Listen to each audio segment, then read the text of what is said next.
You're listening to the B&H Photography Podcast. For over 40 years, B&H has been the professional source for photography, video, audio, and more.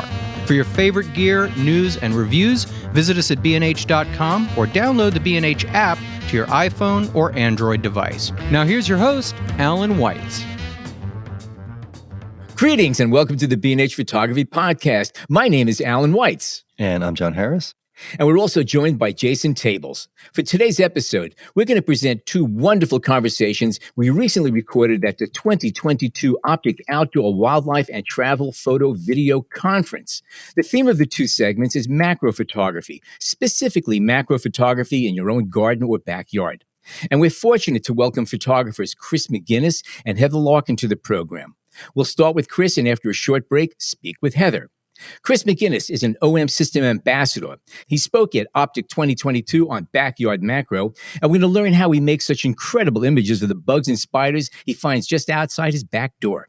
We'll also learn more about the distinction between the Olympus company and the OM System brand, and specifically about the advantages of the OM System gear for macro photography. Chris McGinnis has a thing for little things. He goes one-on-one with creepy crawlies and takes amazing macro photographs of bugs, etc. He bought his first real digital camera, an Olympus OMD EM10, and decided to learn how to use it while posting a new photo every single day for 365 days. Along the way, he discovered macro photography, upgraded to an Olympus OMD EM1 Mark II. And then today, after 4 years of designing websites, he joined up with Olympus, where he now serves as a director of creative services. Chris is going to be speaking at the Optic conference about his adventures in macro photography, and he has been kind enough to join us during a break. Pleasure to have you. Thanks so much. So, Olympus caught you, huh? You just started taking pictures and you had an Olympus and boom, one thing led to another. Your photographs are really, really interesting. It's kind of fun looking at your stuff. I always get attracted to photographing little bugs. If I find something, I try to get down and take pictures of myself. You do it a lot better than me. Oh, well thank you. I always say that the number one tip is always patience, right? So if someone says, I can never get photos like that, it usually comes down to patience. And a cooperative bug. Yeah, that really helps a lot. And there's not a lot of them out there, so. Now, before we get started, you do work with Olympus, okay, which most people know as a camera company, but they recently went through some changes. Could you give us a little overview of what happened and your role right now with what you're doing with the company? Yeah, sure. Yeah, so I work for Olympus. Our parent company is Olympus Corporation, based out of Tokyo, Japan. And Olympus is a medical device manufacturer. For many years, about 80 years, Olympus was also a camera manufacturer. I've been with the company about 15 years now, and for the first 13 or so, part of my responsibility was supporting the camera division. And then 2 years ago, the camera division was split off. They're now a separate company. And some of my former colleagues said, hey, we know we don't work for the same company anymore, but we'd love to have you join as an OM System Ambassador. And that's what I do now. Gotcha. All right. So, and what do you do in that role? So as an OM System Ambassador, of course, I'm shooting with OM System cameras. I shoot with the new OM System OM1. I'm out in the field making photos of insects and spiders. I'm promoting OM System products when I post on social media. I get to join events like this and speak at Optic and answer questions for people that are maybe interested in OM System or maybe want to understand why I shoot with OM System. What are the advantages? And I get to interact with people and kind of represent the brand in that way. Gotcha. So what are the advantages? I would say the OM System advantage for macro photographers, for field macro photographers like me, comes down to the portability. The camera's really small, really light, and the system really shines when you attach a lens to it.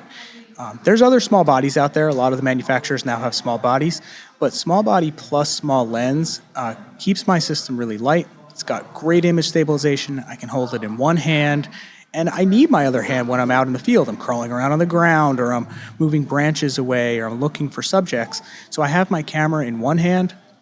It's lightweight, it's completely weather sealed. Arguably the best weather sealing you can find is going to be on Olympus OM System cameras. And it's got some great features that really help me as a macro photographer. Most notably is probably the in-camera focus bracketing and in-camera focus stacking features. So if you're not familiar with focus bracketing, that's taking a series of images with varied focal points. And then focus stacking is taking that series of images, blending them together to get the in-focus areas all in focus at the same time in a single image. Far greater than you can by stopping it down to minimum aperture, which is never enough in macro. Correct. And even if it is enough depth of field by stopping it down, you're also going to get things in focus that you don't want in focus. So if you want to shoot at f2.8 or f1.8 and have that soft background, but get all of the areas in focus nice and sharp that you want in focus, that's when we use focus stacking. And traditionally, you would use Photoshop, or you would use Helican Focus or Zareen Stacker. There's software that's made just for focus stacking. But with the OM system cameras, you can actually do it in camera. And when I say in camera, I mean you focus on the front of your subject, push the shutter button, it takes a series of images up to 15 frames, and a few seconds later spits out a focus stack blended JPEG, but keeps all of those raw files. So if you don't like the result, or if you want to mess around with the raws on your own, you can do that, or you can just take the result, which oftentimes is fantastic. So it creates a new file. New file. New file, okay. Yep. Yeah, I think it's interesting to just take a step back that Olympus was the original small camera manufacturer. I mean, Leicas were tiny cameras when they first came out, and then over time, 35 millimeter cameras grew and grew and grew into the big Canons, big Nikons, and all that other stuff. When the original Olympus OM1 came out, film camera, that was revolutionary because it was about 1/3 the size of everything else out there at the time. The lenses were extremely good, and the camera worked well. And that kind of is the same mentality that has been carried forward into their new line, the compact stuff, good optics, and just a nice system that's complete. Yeah, I think it's really important to recognize that heritage, and the kind of true values that Olympus stood for 50 years ago are almost being doubled down upon with the rebranding with OM system. So when Olympus announced we're going to separate the camera business off, there was, of course, some questions about that. People didn't know, okay, what's going to happen? What's this new owner going to do? And it seems like it really gave the camera division the opportunity to double down on those priorities of a small, lightweight system, a camera for photographers. The best camera you have is the one you have with you, and we want to make sure you can bring this one with you. All of those things that Olympus stood for, even many years ago, are really shining through with the OM1, and I think that's probably what's behind the name, right? The first flagship camera under the OM system brand name is called the OM1, a callback to that camera of the 70s. Right. I'm looking at some of your macro images here, and my question really is, do you seek out various insects to get a collection going of different bugs? And how do you do that? I mean... Yeah, it's a great question. I definitely do. As time has gone on, especially, in the beginning, whatever I could find, right? I'm practicing, I'm learning, I'm not very good, and then hopefully getting a little better, and then always improving. And I would shoot whatever I could find. Now, would you go to gardens? Would you just work the backyard? Would you kind of know, all right, I know that this certain public garden is going to have a lot of bugs this year, I'm going. Absolutely. Right. Yeah.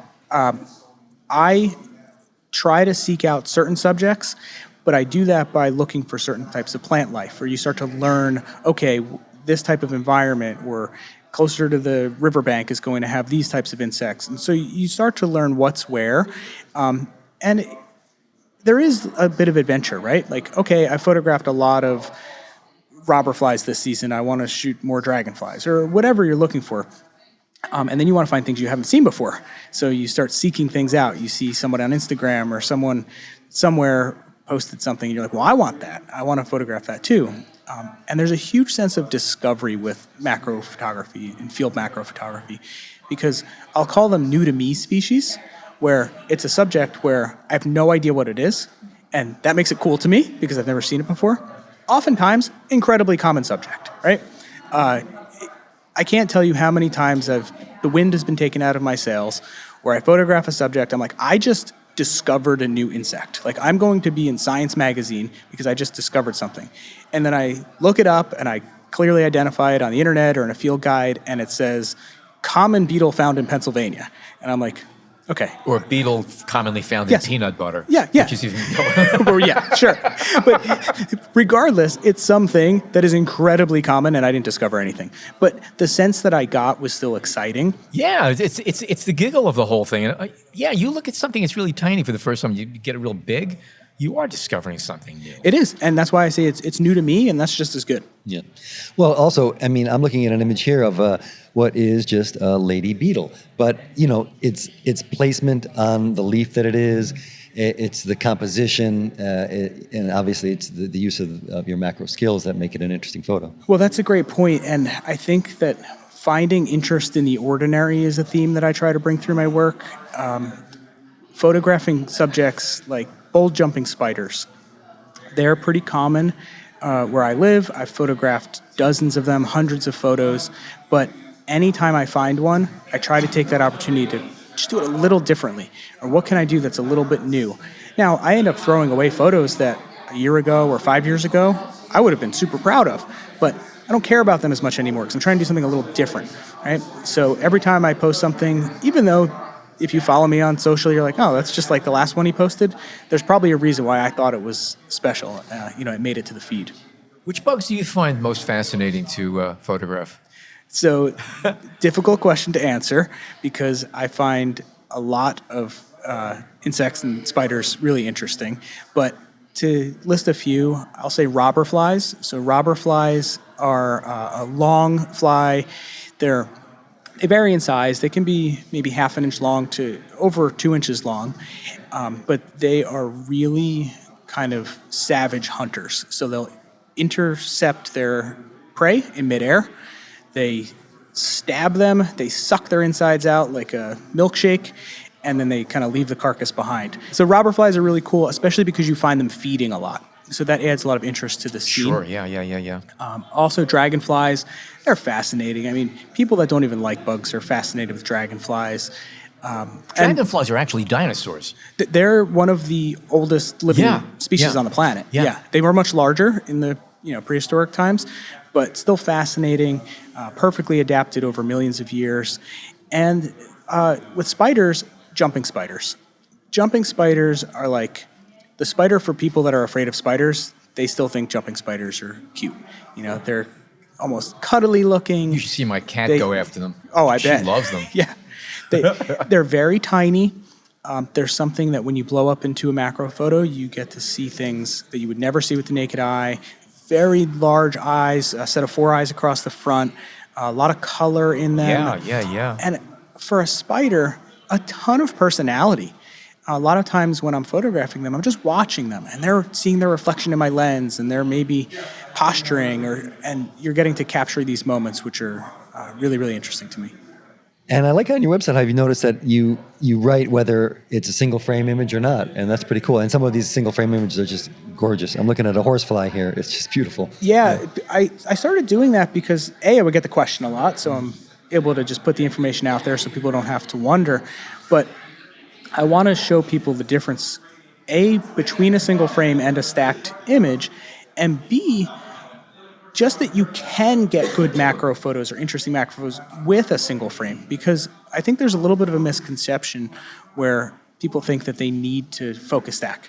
And I do focus stack quite a bit. Maybe half of my images are focus stacked, but not everyone. It doesn't have to be. You don't always want great depth of field. No. Sometimes you want very narrow. That makes the picture. And sometimes you In this can't. case, yeah. And you can't. An insect exactly. in flight or a Yeah. takeoff shot, right? That you have to rely on that perfect focus in the plane that you want it to capture that moment. And that's fine. You use what you need to use for the situation. So now, how many different macro lenses are available with the OM system? So OM system, Olympus or OM system branded lenses, there's 2 at the moment. Yeah. There's the 30 millimeter f3.5 macro. Which would be equivalent of a 60. Okay. Yep. And with micro 4/3 lenses are always double. So 30 is a 60 equivalent. And then the lens that I use most of the time is the 60 millimeter f2.8 macro. So it would be a 120. 120 equivalent. And you use that because you need I'm assuming you need more space between you and your subject so you don't scare them or throw your own shadow on it. You got right? it. Yeah. Okay. So the 60 millimeter has a bit more working distance.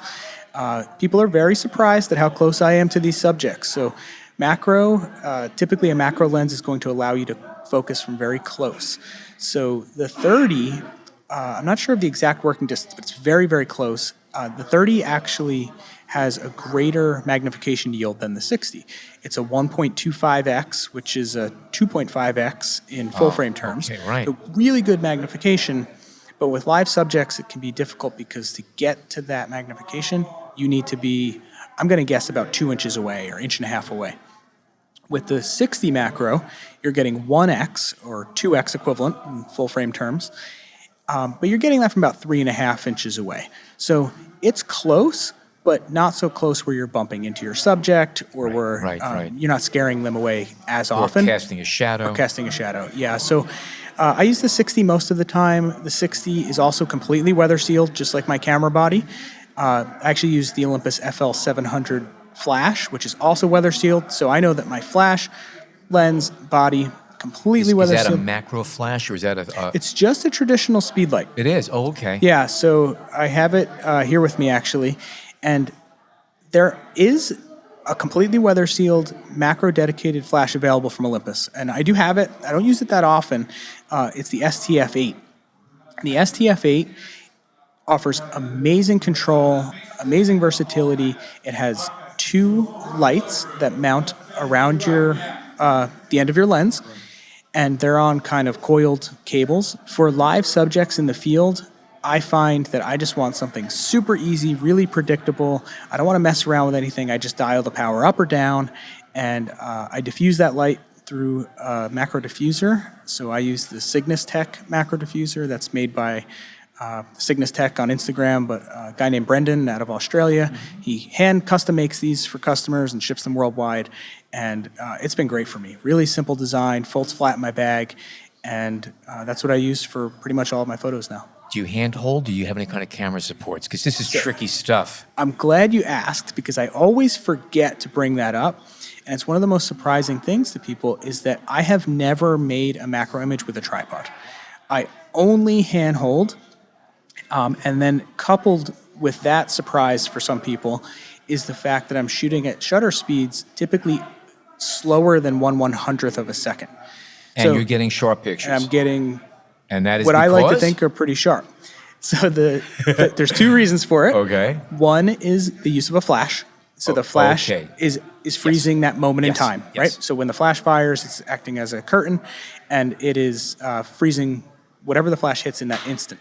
So I can slow my shutter down probably to about a 20th of a second and still get sharp images. At that point, you're doing is that slow shutter speed is just pulling an ambient light from the background because your subject's already been frozen Exactly. and exposed. You got it.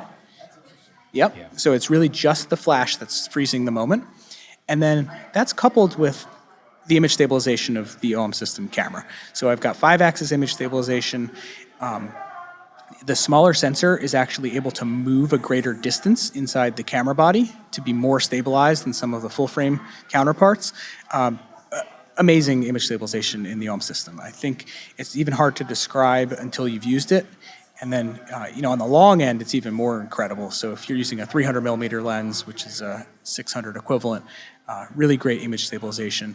So the combination of those things, I think, really helps me to get these sharp images. No tripod. If I had to shoot with a tripod, I don't think I would be shooting macro. I like to go out with this tiny little rig that I can handhold, and I can crawl around on the ground, and I can find my subjects, and I can get in weird positions and reach out at an arm's length and still get sharp images. And you can adjust after the bug moves or after you need to move or the leaf blows in the way. I mean, that's always been my problem with tripod and macro. Look, God bless anyone that's out there with a tripod on a hot day waiting for an insect to land on the one branch in front of you. Right. That's not my style, right? And they get beautiful images, and I'm happy to give them a like on Instagram. But I like to be kind of living in the moment. So even focus stacking you do without a tripod? Yes. So that's definitely difficult. Okay. So that's the one case that it takes a lot of practice. For anyone that doesn't understand focus stacking, you're taking a series of images at varied focal points, right? That's your bracketed series. That's the focus bracketed series. But any movement from me or from my subject is going to ruin that series. So everything goes out of registration. That's it. Right. You need a series of basically incremental focus. And if I move, that's thrown out. And if the subject moves, that's thrown out. So it's very challenging, but it can be done the way that I'm kind of setting myself up for success in a stack. I'm typically leaning on something. So I'm holding my breath. I'm putting my left fist on the ground, and then I'm resting the camera on top of it. I'm getting as stable as I can, but using my environment. And sometimes my camera's on the ground because my subjects are on the ground. So it is effectively stabilized with the ground, but I still need to, hold it pretty steady. Now, you said you take a breath and you press it. You don't exhale. I exhale slowly. You exhale. Yes. Okay, Yeah, because that is an important thing, because Yes. some people say, I'm gonna hold my breath and take the picture. When Then you do shake. that, you're increasing your pulse. Your Yes. pulse starts putting everything. You magnify everything. Exhale. Absolutely. And relax. Yeah. So it's a calm breath in. Get ready to press the shutter. As you're pressing the shutter, you're slowly exhaling through the series. So if I'm firing 5 shots, my breath will take that long to exhale, and that's when I get the most stability. And the least amount of handshake, and your pulse is not magnified at that point. That's a real critical thing for people who are trying to do that. And do you always shoot in the wild? Yeah, so almost always in the wild. My preference is certainly in the wild. In the winter months, I'll catch something in the house. There'll be a spider or a fly in the house, and I That get counts. excited because I haven't photographed anything in months. So maybe I'll photograph something on a house plant, right? My wife has seemingly hundreds of house plants, which are great opportunities for indoor shooting. But for the most part, everything's outside. I prefer everything to be in situation, where I find it, but once in a while in the house if the conditions only permit that. And have you traveled to exotic places to find exotic bugs yet? Not particularly. My presentation today at Optic is all about photographing in my own backyard. So when I go travel, summer vacation, we go camping every summer in Western Maryland. There's an awesome pollinator field at the state park where we stay, and I'm out there photographing all the time. I wouldn't call it exotic, but it's a great location to shoot. But everything that I showed in my presentation for Optic was photographed at my house in my yard. And I chose those photos specifically because I want to show people that while traveling for photography is awesome, if you've got the money to do it, you've got the time to do it, you've got somebody willing to send you on these trips, great. Go wherever you can, photograph the most interesting things at the edges of the earth. But there's also interesting things right outside your door that you might not know about, and you might have fun shooting. So, Yeah. And with the system that you're describing, it's one of those things that you can just kind of grab your camera and go at it. I mean, you don't have to set up, you don't have to think too much about it. Macro sometimes seems there's that kind of barrier for people, Yeah, absolutely. And that's a very common situation for me. I'll be sitting at my desk in my home office. My wife will be outside. She'll knock on the window. She'll be like, "There's a spider," and I'll grab the camera off the desk, and outside I go. And That's one way of getting him out of the house. yeah, I'm a huge proponent of presetting baseline settings.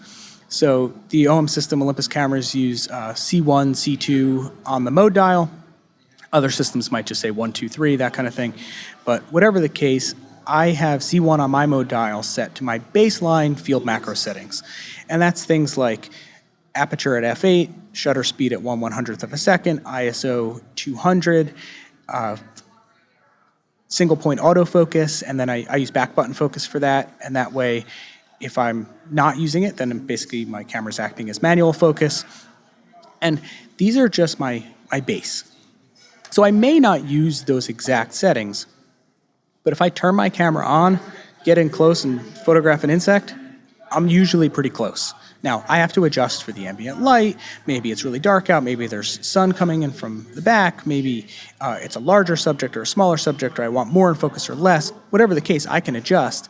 But those are my baseline settings as a great starting point. And that saves me a ton of time in the field. I also map commonly used functions that I like to use when shooting macro to function buttons on my camera. And those are also stored to C1 on my mode dial. So that's things like single button press, activate focus bracketing. Another different button, single press, activate focus stacking.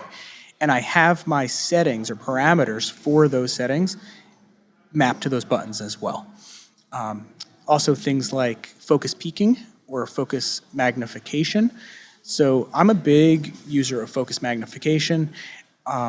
For anyone that's never used it before, it's essentially pushing the view on the live view screen or in the EVF in.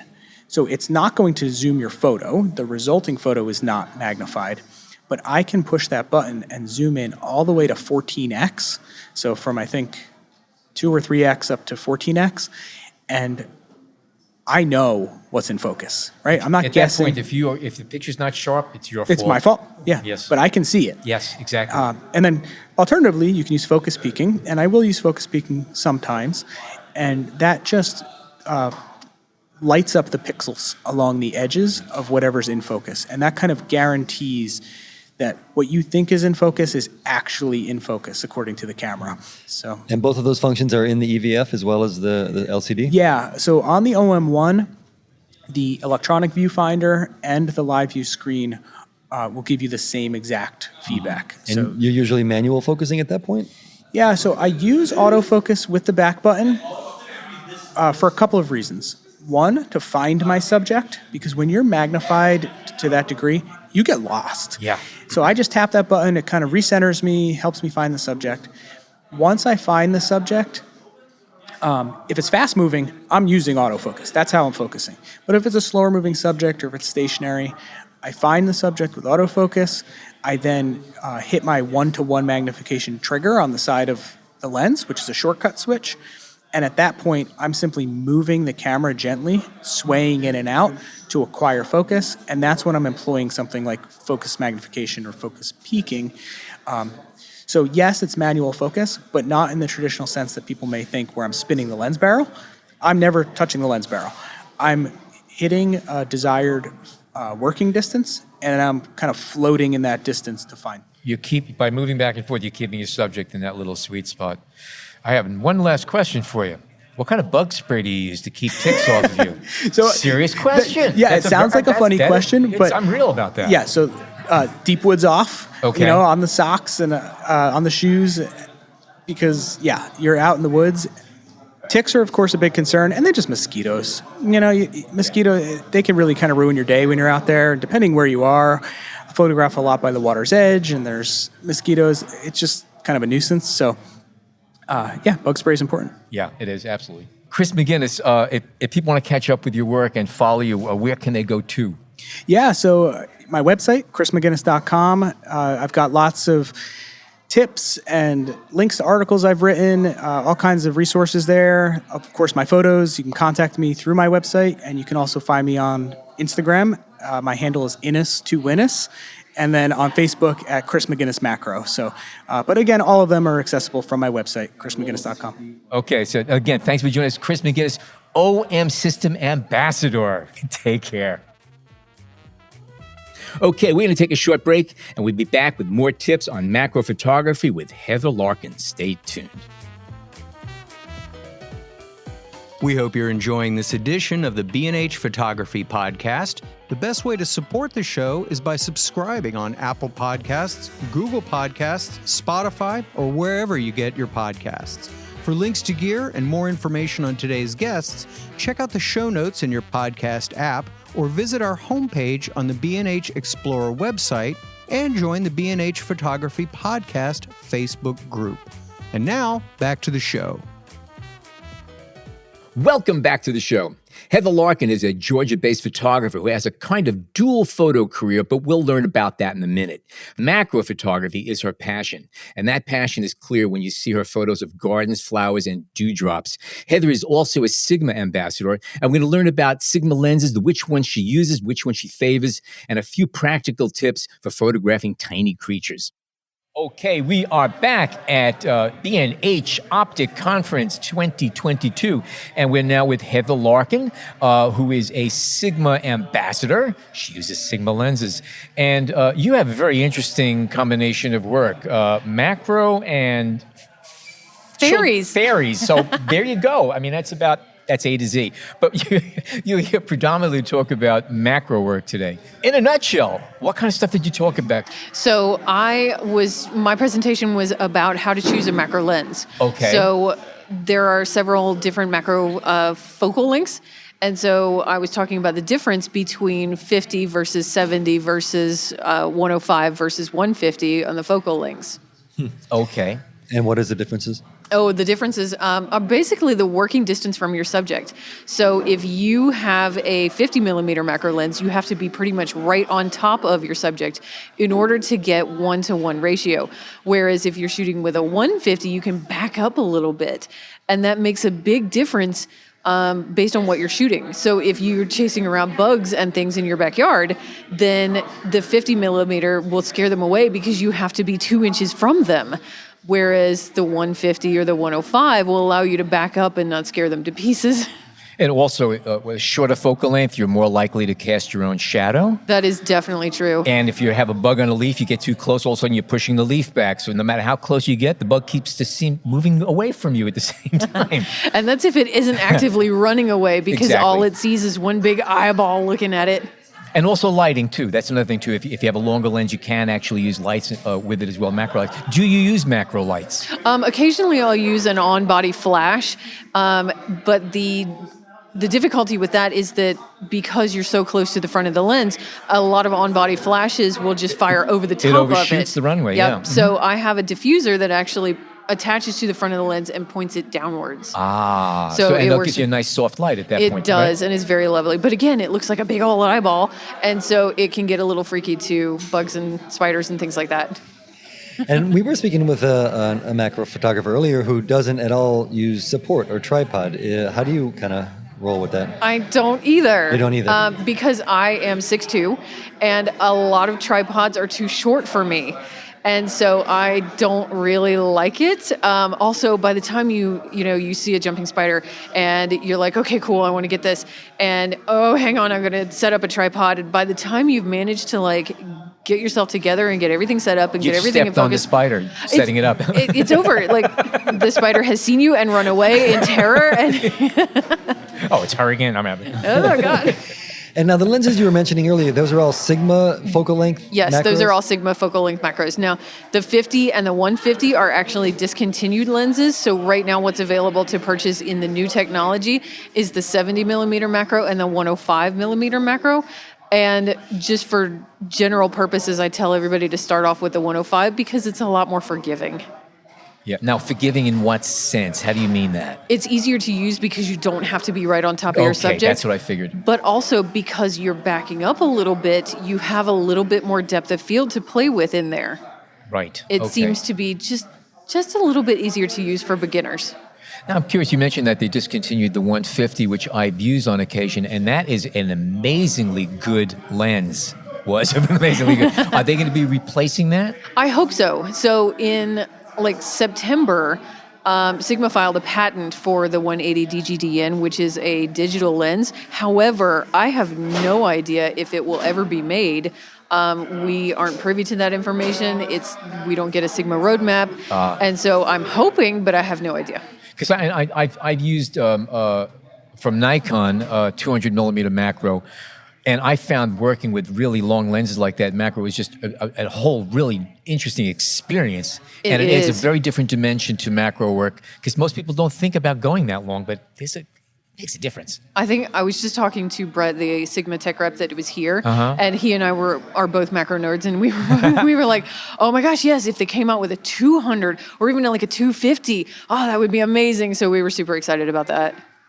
Are there any tricks that you use or little techniques that you've developed specifically for macro that are not typical that you might want to share with us? Because again, macro has its own little peculiarities. A ton, actually. So one of the tips that I always tell people is when you're walking, instead of walking like you regularly walk, if you roll your feet along the side of instead of setting your heel down and just walking regular, if you roll your weight around the side of your foot, you make less noise. And it's huge, especially in crunchy fall leaves where you're going to scare away everything. If you roll your feet, it's so much quieter when you walk. Because you're hitting less surface area. Yes. That's very interesting. Yeah. It makes a big difference, and it forces you to go slowly because your weight is off balance. And so not only are you quieter, but you're slower, which means you're still not going to scare things, and you're going to see more because you're walking slower. That I've never heard that before. That's great. No, that's great. Good. It is. Yeah. As practical as it gets. I noticed that in your website, anyway, you say that you're a portraitist of the garden with your macro work. And Yes. Alan mentioned already that you do portrait work. And we'll talk about that in a second. But how do you kind of bring the idea of a portrait to your macro work? A lot of it is composition. So if you use portrait rules in composition for macro photography, you run into the same sort of feel. So like in-frame framing, if you frame your subject using portrait rules in macro photography, it works the same way. Like you can put a bug in the center of a flower. It's already in a frame within the frame, and it makes a big difference in composition and how well that image is presented. Also, like rule of thirds for macro photography still works. Leading lines, same thing. Don't hack off the antennas, don't hack off the legs, same as portrait stuff. It all works the same way and presents the image a little bit better because you are using already established photography rules in order to convey your subject. Now, I know a couple of people who photograph horses, for instance. That's their specialty. It's a real niche. And there are certain poses that are mandatory, and there's some that you just don't do. Right. Now, are there any of those same kind of rules for bugs? A little bit. So a lot of beginner macro photographers have problems when they first start because the subjects are so tiny, it's hard to see back to front. Which end is which of the spider? And so I get a lot of people and they're like, wow, I got this amazing image of the spider's butt. Yeah. So yeah, it's the same. I found a spider without eyes. Yeah, oh my gosh. New species, call up National Geographic. And how do you get around that wiggly and that shaky when you're doing macro work? Because it's tough. I hold my breath. And I have a nice stance with my thighs. In karate, it's called a horse stance, and you get really wide, and it looks like you're riding a horse. Like that's what you do. Okay, cool. So I get that, and I hold my breath, and I try and make sure that I don't breathe myself in and out of focus. Yes. And so that is my biggest struggle. And are you focusing by moving the camera back and forth once you get kind of an established frame, or manual, or? So I autofocus to get there, Yeah. and then take my finger off I have back button back focus. focus button. Yeah, okay. So I take my finger off the focus button and then breathe myself in and out of focus so that I get what I want. That's a good description of what you really have to do. It really is, because you can't rely on the autofocus No. to do it exactly for you. Otherwise, you'll get nothing, because you move in between. By the time the camera has focused and you're pressing the shutter button, there's millimeters of macro. And by the time that you have pressed that shutter button, you have moved yourself.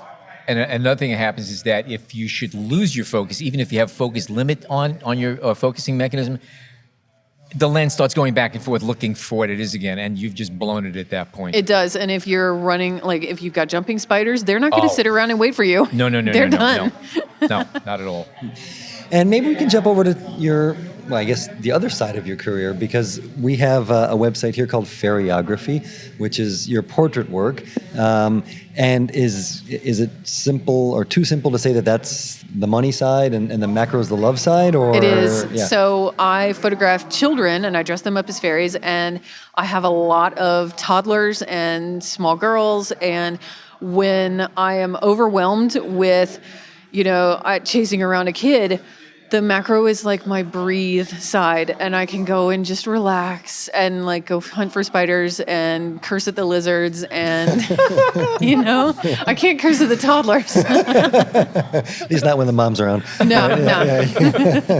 Well, what is consistent between both of the work is the beautiful lighting. I mean, and it's clear. The way you work with the seamless light, it's between the wonderful. two. It's very nice. Yeah, wonderful. I appreciate that. Thank you so Yeah. much. Which came first? Fairyography. Interesting. Okay. And what brought you to shooting bugs from there? Was it just a change of pace, or just? No, actually, I love nature walks. I love walking around. I love it. Like I say, breathe the green, relax, get your headspace back. And I started seeing a whole bunch of bugs that I didn't know what it was. And I'm that kind of nerd who's like, what am I seeing? I need to go look it up. And then I was like, well, I can't see it very well.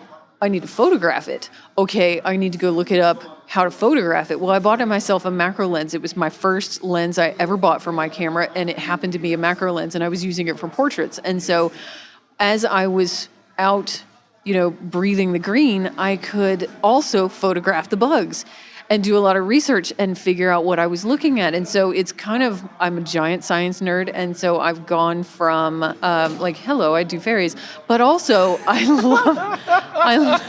just love bugs. I do. That works out pretty well. Yeah. Fairies are just really big bugs. Yeah, exactly. They've all got wings. It's fine. And so you're a Sigma lens shooter and a Sigma ambassador. What cameras do you tend to work with? So I have the Sony A7R4. And I started off with the Sony A7 III when I switched to Sony, but I am not camera body loyal. I started off on a Canon Rebel XT 20 years ago, and then I switched to Nikon, and then I switched back to Canon, and then I switched to Sony. So it's just all over the place. I shoot what works for me. I am lens brand loyal because the first lens I ever bought was a Sigma, and I've loved them ever since. But I don't discriminate. Heather, it's been absolutely wonderful talking to you. A great dichotomy between your two styles of work, fairies and bugs. I love the combination. You should open up a restaurant. I mean, it might be interesting stuff I don't know. Anyway, if our listeners would like to catch up with more of your work, where can they go to? So they can have my website is fairyography.com. Uh-huh. And then my Instagram is also fairyography, and my Facebook is also fairyography. Okay, not much It's all variation. the You're same. consistent. Yep, it's Okay. all the same. And all of that will be consistently in our show notes. And again, we strongly urge our listeners to check it out. Some wonderful imagery in there. Anything coming up as far as workshops or projects coming up, shows? I have I'm going to be at Pixel Photo Fest coming up, and okay. I have a macro run going on there, but I'm also teaching fairy stuff as well. But I have a summer project that I do every year for special needs kids, and that is coming up, and so I get super excited about that. I have the community nominate girls with either medical needs, like cancer or other diagnoses, or special needs like autism or Down syndrome or things like that. And the community nominates these girls, and we take them out and do fairy princess pictures for them. And I get super excited about that every year because as it rolls around, I get to meet a whole new set of girls that, it's important for them to feel normal for a little while. And, I get to contribute to that. And they become the center of the world for a few minutes. It's Absolutely. just great. That's wonderful. It really is. They go through so much on a daily basis. They're bullied at school. They have medical appointments that you and I can't even imagine. And they push through it every single day because there is no other option. I want them to feel like every other kid and forget about all of that for a little while. Yeah. So that's coming up in August, and I'm super excited about that. That's wonderful. Heather Larkin, thank you for joining us today and continue the great work. Thank you so much for having me. I really enjoyed this. Pleasure.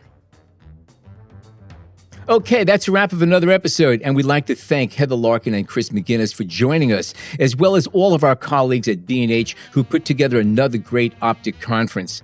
And if you like what you hear today, subscribe to the B&H Photo Podcast on Apple Podcasts, Spotify, or wherever you get your podcasts. You can also find us on the B&H Blog Explorer and on the B&H Photography Podcast Facebook group.